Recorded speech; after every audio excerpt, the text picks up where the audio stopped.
They have the specifics around the events leading to Bob Lee's murder, and I want to just take this opportunity before they come up and provide the details that they are able to share with the public to really thank the San Francisco Police Department and the investigators who worked tirelessly to ensure that this case was handled appropriately. And in fact, to be clear, that every single case involving any homicide or any violence is always brought, the same attention is brought to ensure that justice is served. And working hand in hand with our district attorney has been the incredible work that they've done together to ensure that this case was handled appropriately. And meanwhile, we know that this has been a high-profile case, and there have been a lot of speculation and a lot of things said about our city and crime in this city. But these two leaders have been extremely responsible in their handling of this case, and we appreciate their hard work to ensure that Bob Lee's family receives justice, and anything that happens to anyone in this city receives the same justice. So at this time, I would like to turn it over to Bill Scott to provide you all with an update. Thank you, Mayor, and good morning, everybody. First of all, I'd like to express my deepest condolences to the family and friends of Mr. Robert Lee, known as Bob Lee. I'm going to be brief on the details, but here's the summary and the update. On April 4th, 2023, at approximately 2:30 a.m., San Francisco police officers from Southern Station responded to the 300 block of Main Street for a report of a stabbing. Officers arrived on scene and located the victim, later identified as 43-year-old Robert Lee, suffering from an apparent stab wound. Officers rendered aid and summoned medics to the scene. Mr. Lee was transported to Zuckerberg San Francisco General Hospital with life-threatening injuries. Despite efforts by first responders and medical personnel, Mr. Lee died from his injuries. The San Francisco Police Department Homicide Detail responded and took over the investigation. Our homicide investigators developed information that identified the suspect as 38-year-old Nima Momeni of Emeryville, California. We can confirm that Mr. Lee and Mr. Momeni knew each other. However, we will not be able to provide further details at this time regarding the evidence that confirms that information. This morning, members of the San Francisco Police Department's Investigations Bureau and Tactical Unit served several search warrants and an arrest warrant in San Francisco and Emeryville, California. Mr. Momeni was taken into custody without incident in Emeryville, California. He was transported to the San Francisco County Jail and booked on one charge of murder, California Penal Code Section 187A. I'd like to remind everybody that this is still an open and ongoing investigation, and we will not be able to provide further details at this point. Before I turn this over to our district attorney, I want to assure everyone that our investigators have been working tirelessly to make this arrest and bring this case to justice for the Lee family and his loved ones, just as we would for every homicide that occurs in this city. I'd like to thank our homicide investigators, led by Detective Brett Dittmer and Detective Thomas McWilliams, also Lieutenant Kelvin Sanders, and our entire homicide team, who have worked not only on this case, but all of our open cases. You know, I said from the start that I have every confidence in the men and women and the members that work homicide.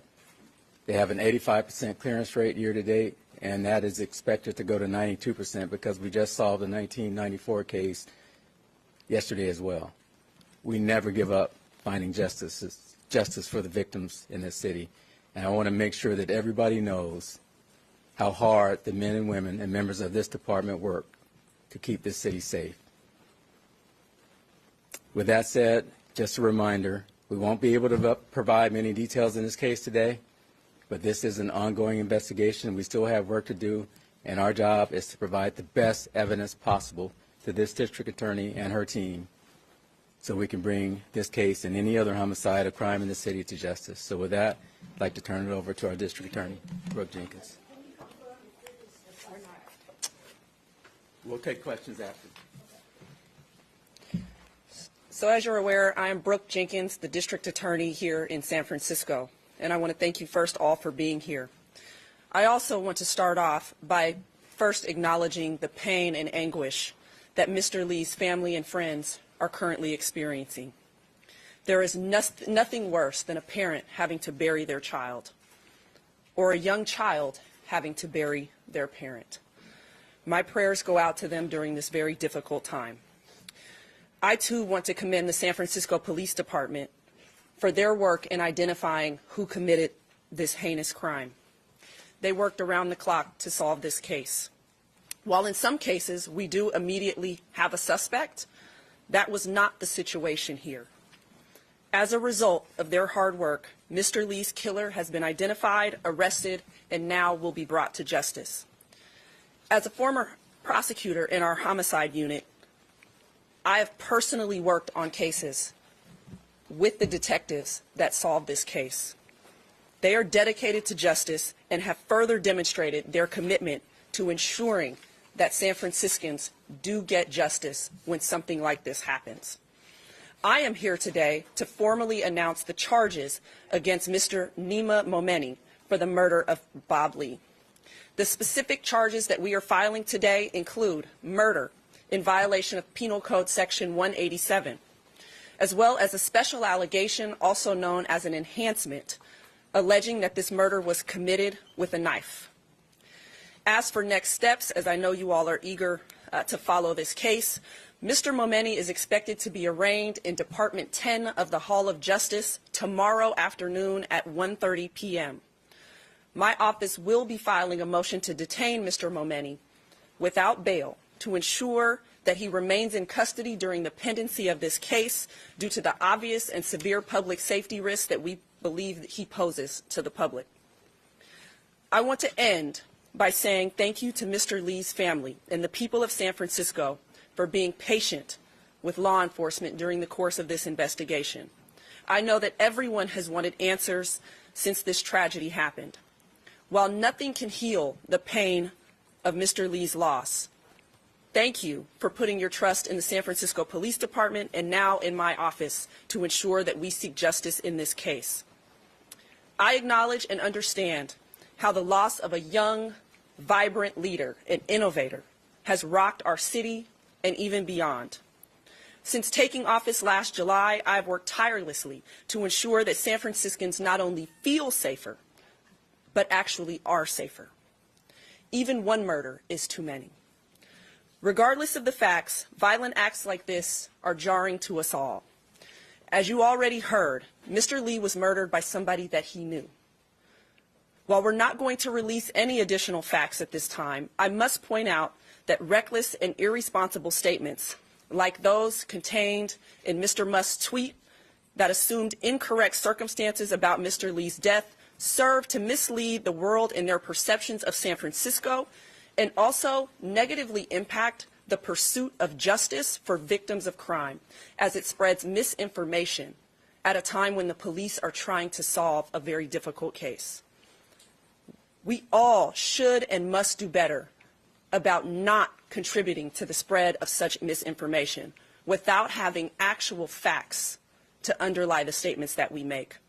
Victims deserve that, and the residents of San Francisco deserve that. While public safety continues to be a top concern and priority for every resident and business owner in San Francisco, I will continue to work with Mayor London Breed and our police chief Bill Scott and other city leaders to ensure that public safety in our city continues to improve. I've dedicated the last 8 years of my career to holding some of our city's most violent offenders accountable. And as your district attorney, I promise that my office will continue the fight to enhance public safety and to hold Mr. Lee's killer, as we do all others, accountable. Thank you. We're going to open up to just a few questions. Annie, go ahead. Oh, I have two questions. First of all, I just wanted to make sure that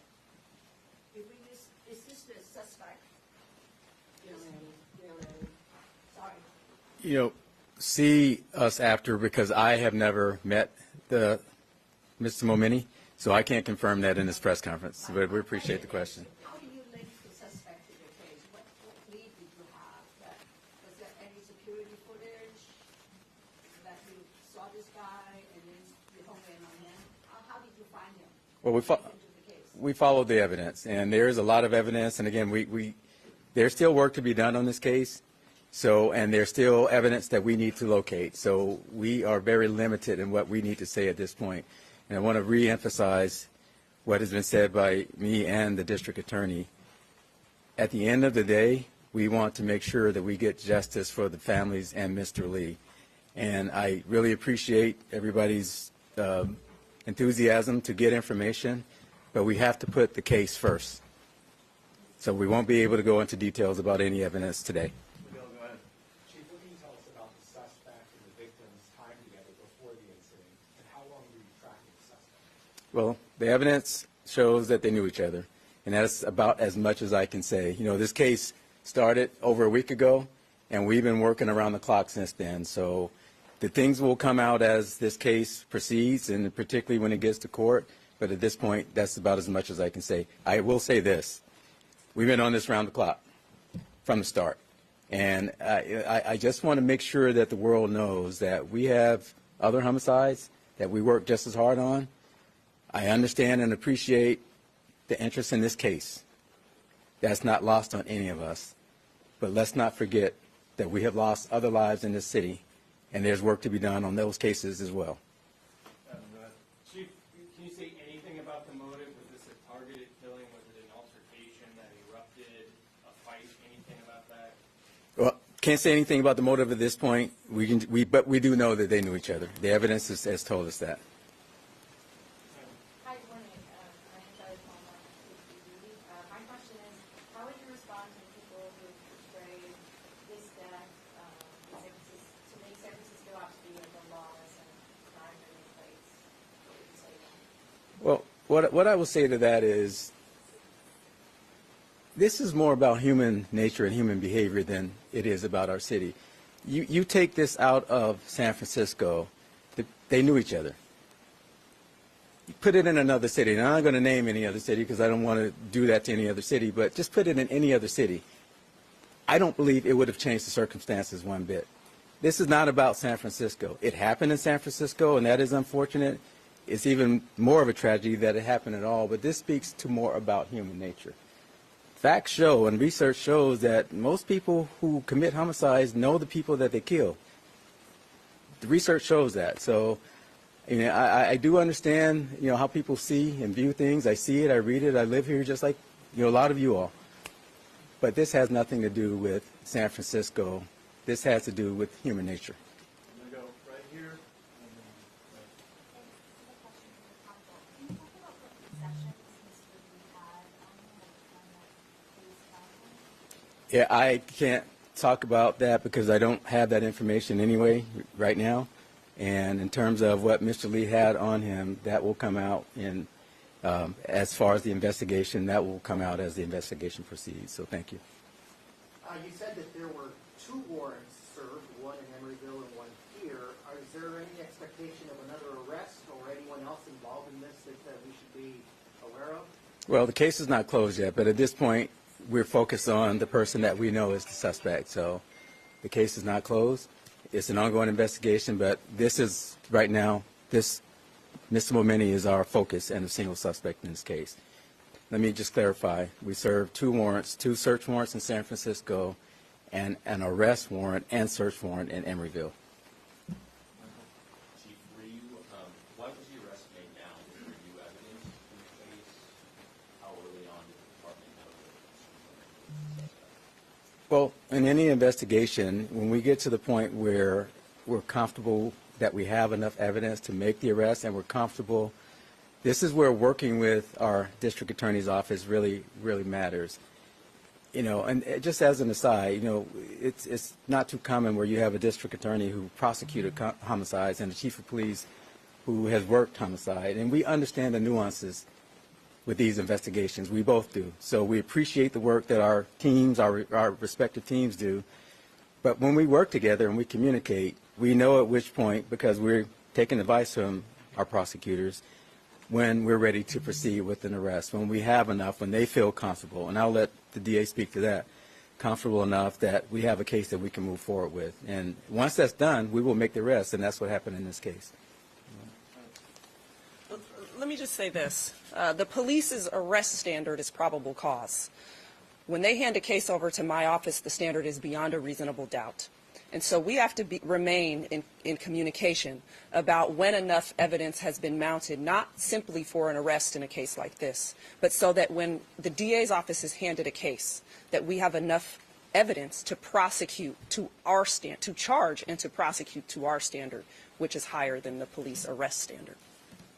Has he been under surveillance? It sounds like you all knew early on that he was a suspect. What I will say is this. We've said multiple times now that we are not going to discuss any other facts about this investigation. This is still an ongoing investigation. We are not at the end of the road. We are truly at the beginning of the road. My office has to, again, have sufficient evidence to be able to prosecute this case to a jury, which, to do that, his department still has more work to do.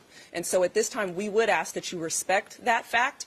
We have a family who's entitled to justice here in this case, and the only way that can be delivered to them is if we protect the integrity of this ongoing investigation. Chief Scott, Chris Velasco from the Washington Post. You've spoken to people who have indicated that the motivation for the attack was a personal entanglement between Mr. Lee and a member of Mr. Momeni's family. Is that an area of focus in this investigation? Can you give a comment on that? Well, I don't have a comment in terms of confirming that or not confirming that. What I will say is ongoing investigation. We know they knew each other. We know that much, and we've confirmed that. And there's still some work to be done. So what I don't want to do is put out information that's going to come back and haunt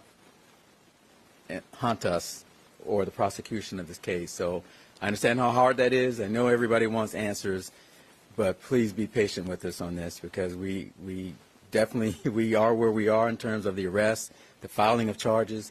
There's still more work to be done, though. Thank you. Leanne, go ahead, and we're going to just take a few more after this. Yeah, Chief, with regard to what you just said, that you treat every homicide case the same way, there was a murder back in June of this year, less than a year ago. His name was Samuel St. Pierre. His parents are from Arizona. You have the make of the vehicle where the person shot. It was in the marina. His family just wants to hear you say, that you're still, working as hard as possible. I mean, what do you say? That has not been solved yet. And we are, Leanne, we are working as hard as we can on those cases. And, sometimes evidence comes together, and sometimes, we have evidence that we have to continue to develop. We have to continue to corroborate. And every case is different, but we are working on that case. I'm familiar with all cases, but we are working on that case. We don't give up. I mentioned earlier in my comments, we just solved the case from 1994. And look, let me be clear. Every case is not solved. I wish that were the case. I wish that we can solve every case, and we try our best. But we don't give up on these cases. And if there's active evidence that we can follow, we continue to follow those cases. We've solved cases this year from prior years. So what I would say to the public is, we don't lose hope. Please don't lose hope if your case is still out there. We know some cases go dormant. We've actually invested resources in cold case investigations. We hire retired officers, retired investigators to assist in these cases. We have a cold case unit, and we don't give up on these cases. So if the evidence takes us to an arrest, we definitely will make that arrest. But, with that case, we still have more work to do, and we will do more work. Thank you. Chief, you said you worked around the clock on this. The mayor the other day put more money in your budget. Does it have anything to do with keeping people working, so you can get more done and get the case where it is? Well, absolutely it does. Our members work 10 hours a day. And when you have a homicide investigator that basically is spending the night in his office, that's done on overtime. And as you all probably might imagine, the onset and the first, week or so of a case, first couple of days, you're hot on leads. We work very hard. Our folks work very hard. So yes, you can't do that without the resources. And I'm grateful that the mayor put that to the board, and I'm grateful for the board for approving that, because otherwise we can't not do what we do. Most of our homicides, there is a pretty significant amount of overtime that we have to expend. We're working weekends, we're working nights. And then when the trials come, we still have the other cases while we're working with the DAs on the trials. So just think about, these homicide investigators still have other cases that they have to deal with. So yes, to answer your question, those resources are absolutely vital. Let's make no mistake about it. Absolutely vital. We need two more, right here in the left. Chief, was a murder weapon recovered, and if so, where? Can't disclose, and again, the facts will come out, but we are confident in the evidence that we have found so far, and that's really limited to what I can say now, because we do still have work to do on this case. Even though we had enough to arrest in the file, as the district attorney and I have said, we still have work to do. Last one, right here. Question for the district attorney, please. You've spoken to this incident in the narrative of San Francisco as a lawless place, which you described, and we're all dealing with that narrative. Maybe I'm mistaken. I thought there was a tweet in your office describing this as random or something to that effect. Can you address that, and also just more details, please, about how this doesn't fit that narrative and something else? Since this incident happened, since waking up to Elon Musk's tweet, my office has worked hard to actually tell people not to make assumptions about this case. We knew nothing about the facts of this case immediately after it happened. None of us did. And so my urging through Twitter, through the news, was to really press upon not just the media, but the residents of San Francisco and everyone else not to draw conclusions about what happened in this case, and actually to wait and to be patient, to let this investigation play out so that we could actually come back with facts. And so now, as you've heard, we do have some facts that we can offer, which is that the killer was a known person to Mr. Lee. But at no point have I tried to represent what happened here, because until now, no one knew. So this doesn't fit the narrative. I mean, you have described some of the lawless, we talked about that, and the problems that you're having with random violence. This is something completely apart in your mind. This is something apart from things that we have seen. We all understand, I live in San Francisco as well, that we have had issues with crime.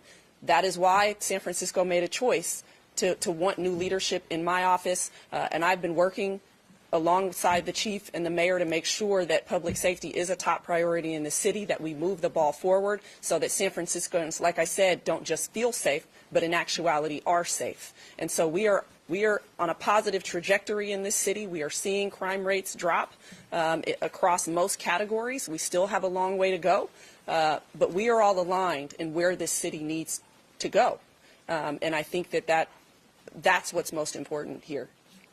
Yeah, no more questions. The mayor's going to address the audience. Thank you again to our District Attorney, Brooke Jenkins, and our Police Chief, Bill Scott. And I just want to take this into perspective. Just 2 days ago, our District Attorney announced a murder conviction. And today, not only the solving of this case, an arrest made in this case, but also a 1994 case. What the people of San Francisco have asked for time and time again as it relates to crime in our city has been accountability. And that's what you see with the two leaders joining us here today, is accountability to make it clear that people who commit crimes in our city of any capacity will be brought to justice. That is our goal, to make San Francisco a better, more safer city for each and every one of us. Thank you so much. And our office will be putting out a